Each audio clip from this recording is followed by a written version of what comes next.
ready. All right, here we go. Yeah. You know, so, or as I say, it's got a good, I like the cough button. Yeah.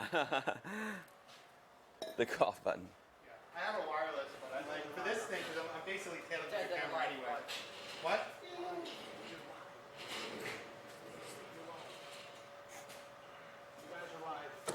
So we are go. We're live. Okay, cool. Awesome. Well, Corey and Jeff and everyone at Vintage Computer Federation, congrats. This has just been an amazing event, and I'm so lucky to be here, and I'm so thankful that you guys invited me, and you're doing an amazing job. This has been, you guys called the audible here, and you're doing an amazing job, and it's just a pleasure to be here, and welcome everyone who's watching. My name is Bill Winters, but I'm also known as Amiga Bill because I like Amigas.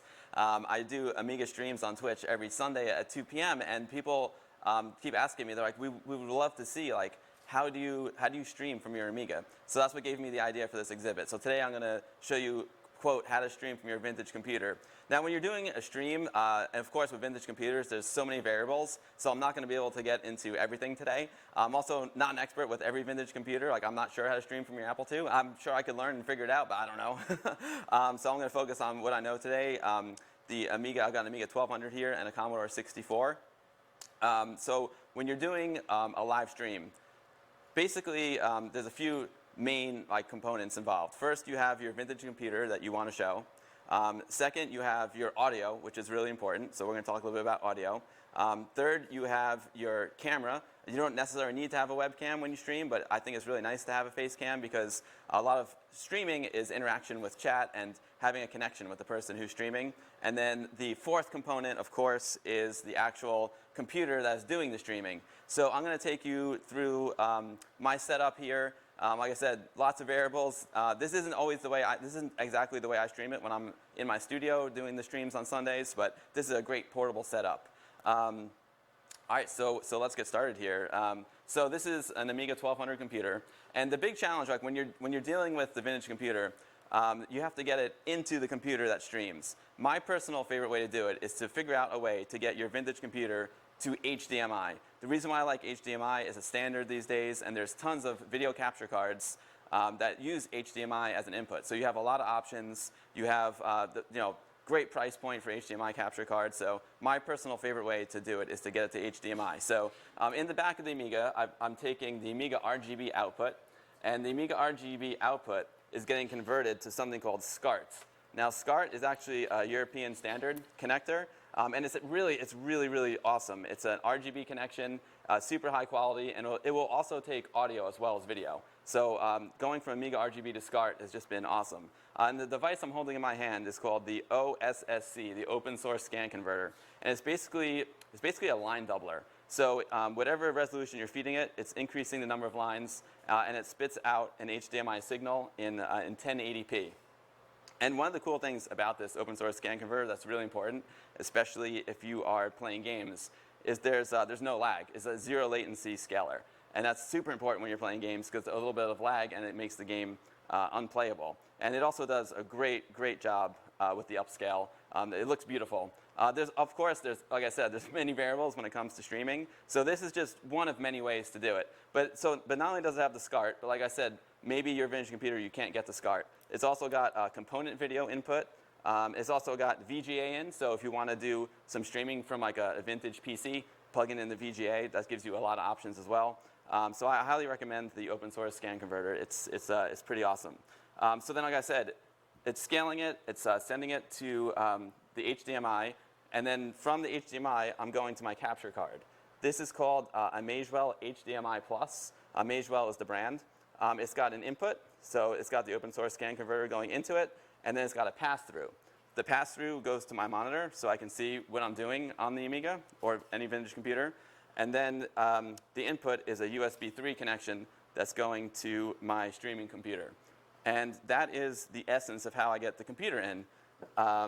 Then as far as audio goes, there's a few options. You can get a USB microphone, or you can get an XLR microphone.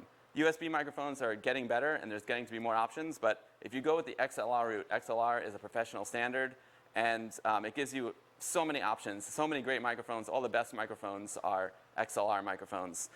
So I've got an XLR microphone here. And then the next question is, OK, how do you get an XLR microphone into your streaming computer? Well, at home, I have a big mixer. and it's an XLR mixer. It's got 8 inputs, and it converts it to USB. For this portable exhibit, I have something here called the Shure X2N, and it's just very simple. It's got one XLR input, and it converts it to USB.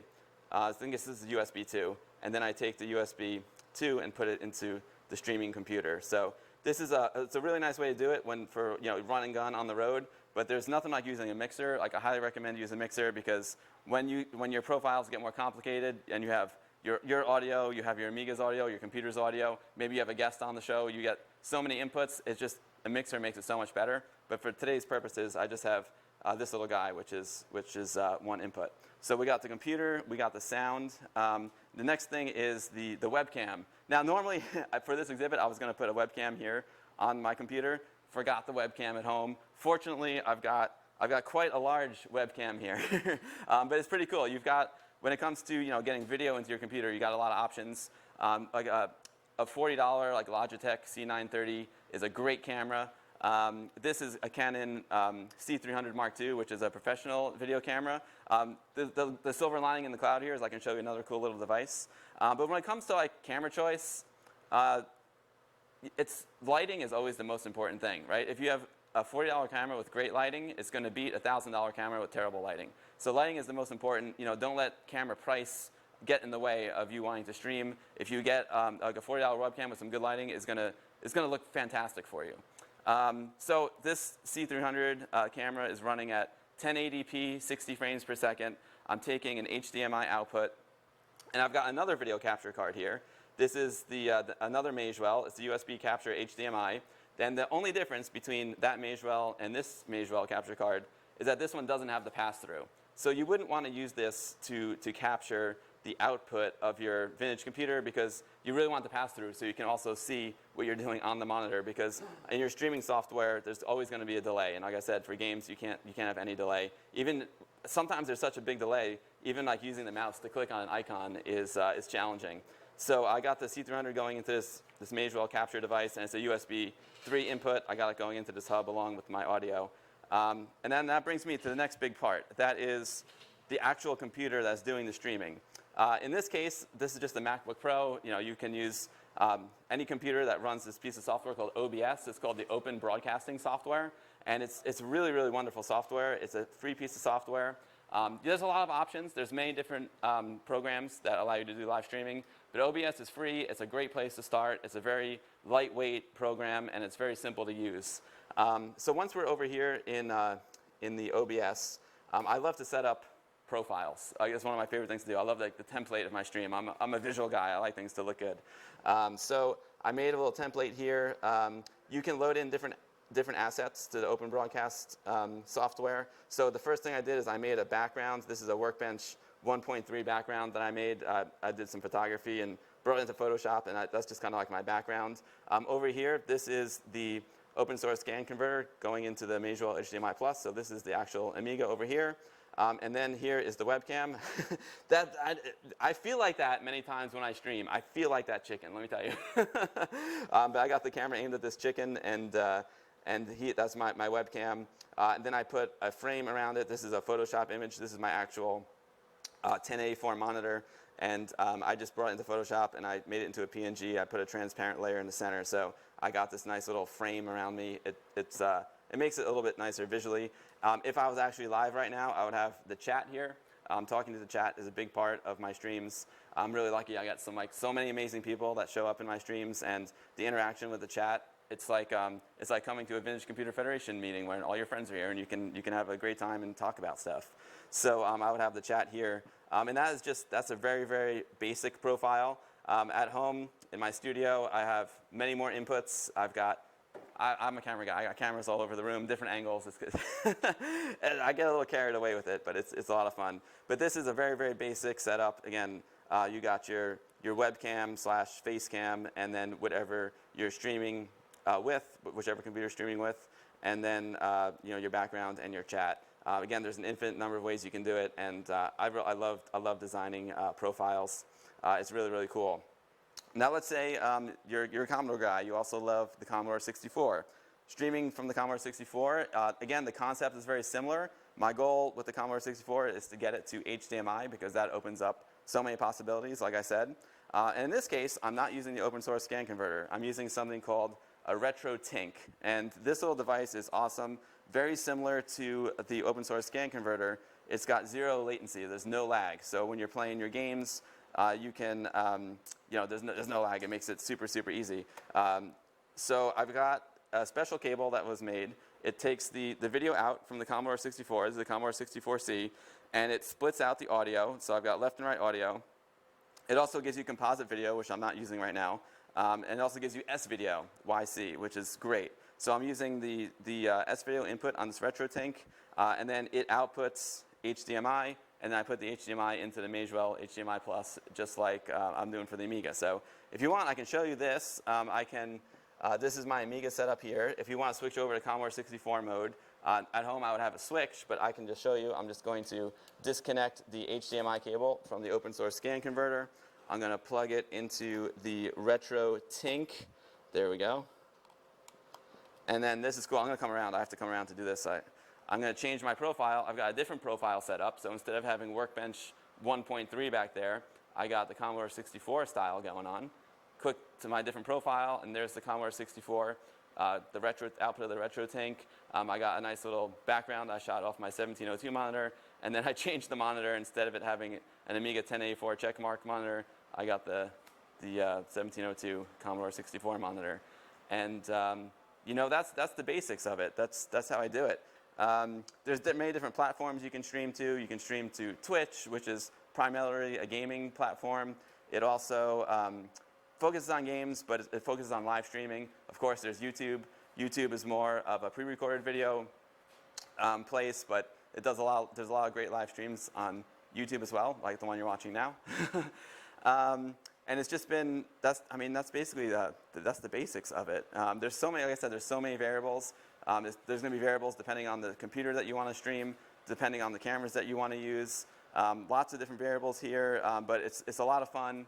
And live streaming has it's been great because there's this amazing community. Like if you go onto Twitch, there's this amazing retro community, and I've made so many new friends doing the live streams. It's been an awesome experience. And that's about it, man. That's the basics of the setup. I know there's a way people can ask questions. So if anyone has any questions, you can feel free to ask. If you want me to go into more detail about anything, I'll be happy to. But that's just the brief general overview of how I do my streams from the retro computers. And it's been awesome.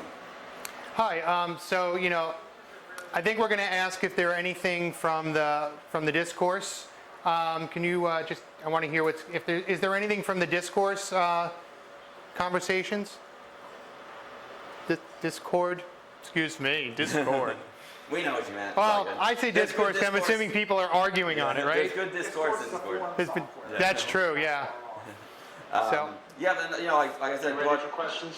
Yeah, we're ready for. Hold on, I gotta tell them we're ready for questions. Asking if there's anything for Discord. Pretty good, man. 17 minutes. Yeah, can you hear me okay? Yeah, sounds great. Yep, we can hear you. Lower it. Yeah. Corey? We can hear you. Yep, we can hear you.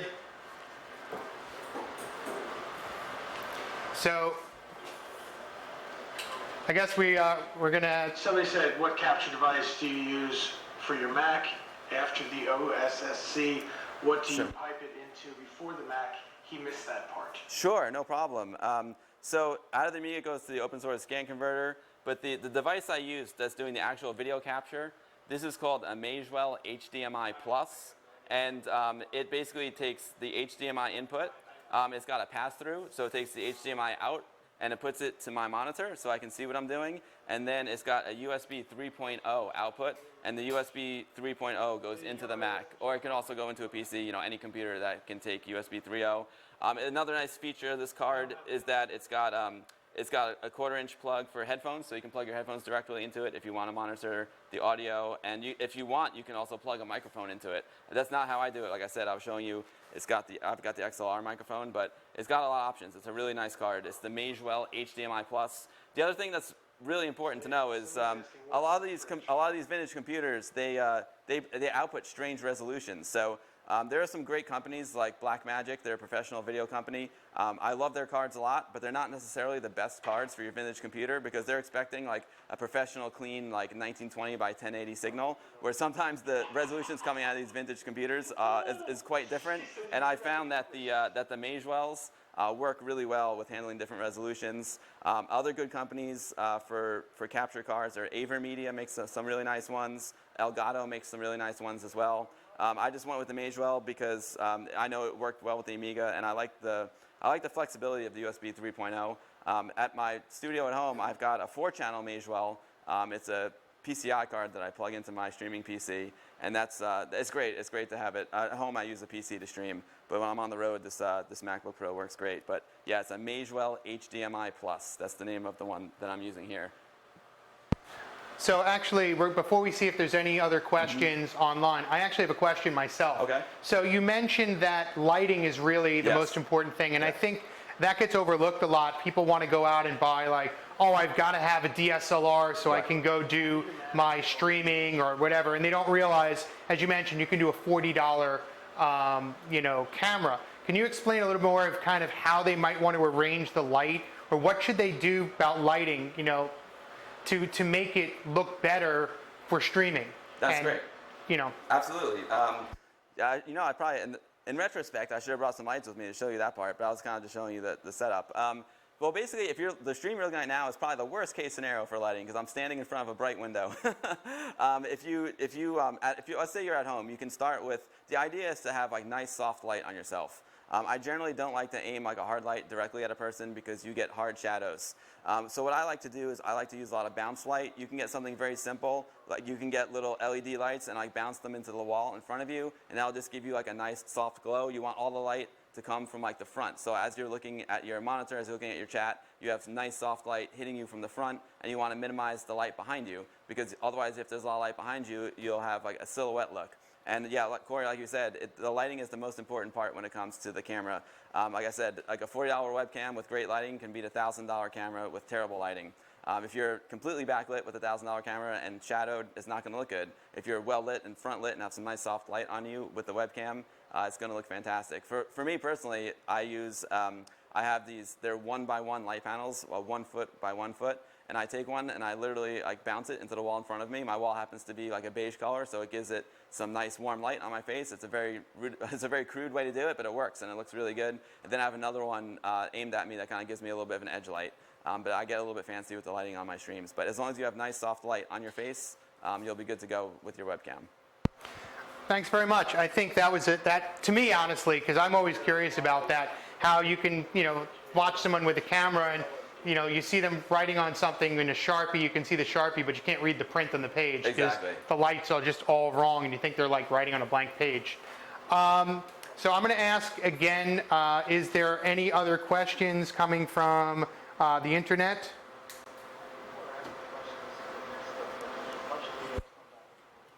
You should say, please put your questions in the question comments. So I think some questions incoming. I hear some discussion. Questions are incoming. So I- everyone should know that we're actually in a completely different room than the guys who are actually doing the show, and instead of Jeff and those guys. So we kind of got a very crude way to Are you talk guys back ready, and or forth. you need more questions? I'll take any more questions. I'm on the Discord channel now. Okay, so you can read the questions. That might be Let's see. Yeah. Let's see. Okay, so there's people talking about stuff. Okay. What's up, Big Ed?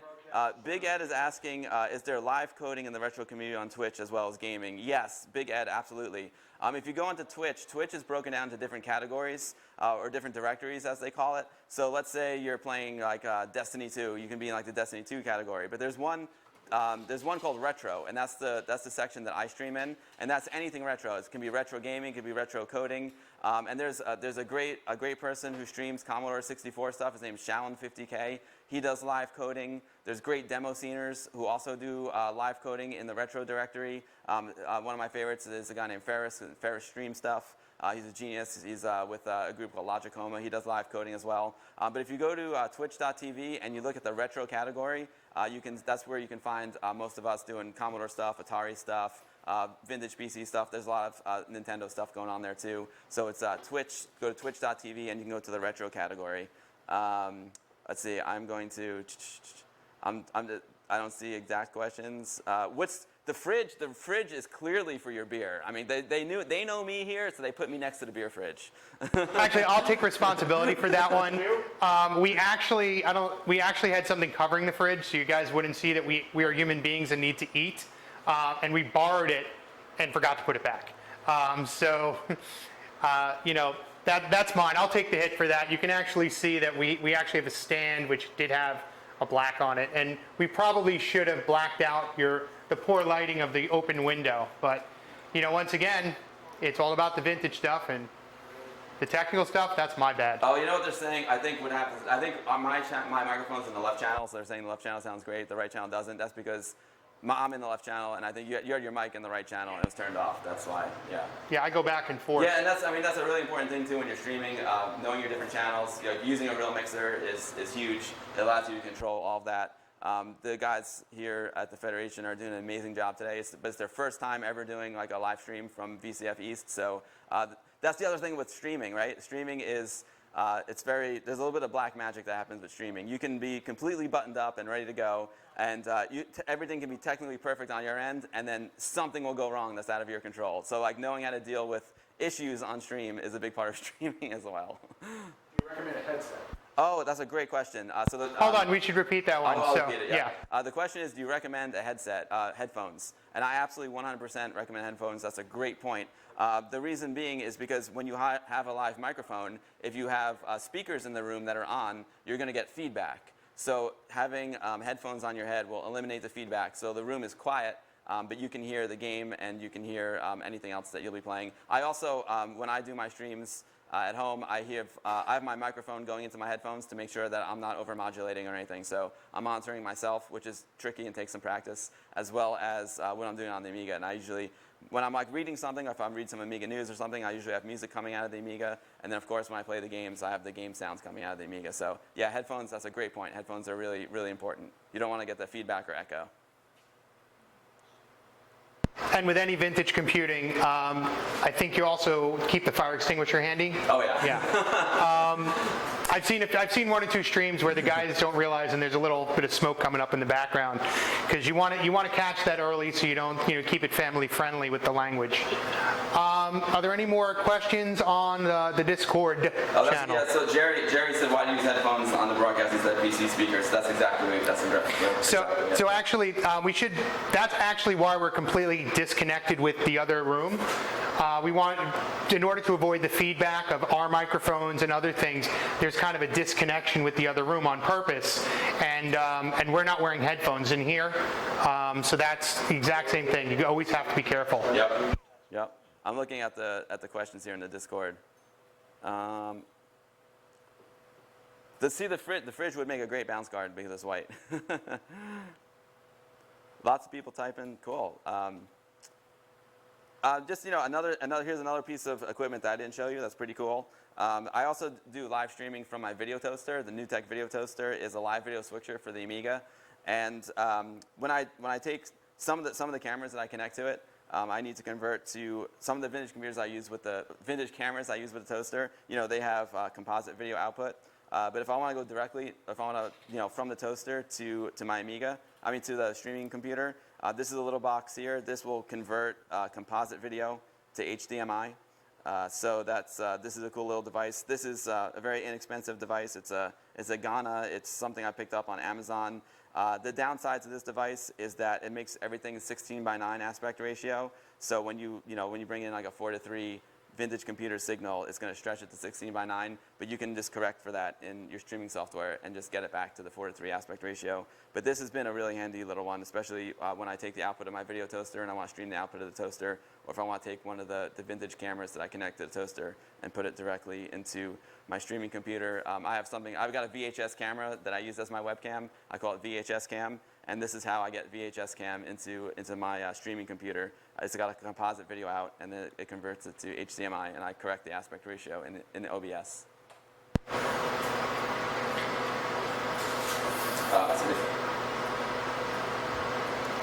Okay, is there any other questions? If not, Bill Lang, I'm expecting, we got to do a stream together, Bill Lang. I got a lot of people are asking about Atari 8-bit streams on my channel too, so we all know that Atari 8-bit, Jay Miner, Joe DeCure, father of the Amiga, also father of Atari VCS, so we got to do that, Bill. yeah, we should set up something like that for we'll have another virtual something in the middle. That'd be If we get cool. everyone together, that would be great, especially if we can do it from the studios.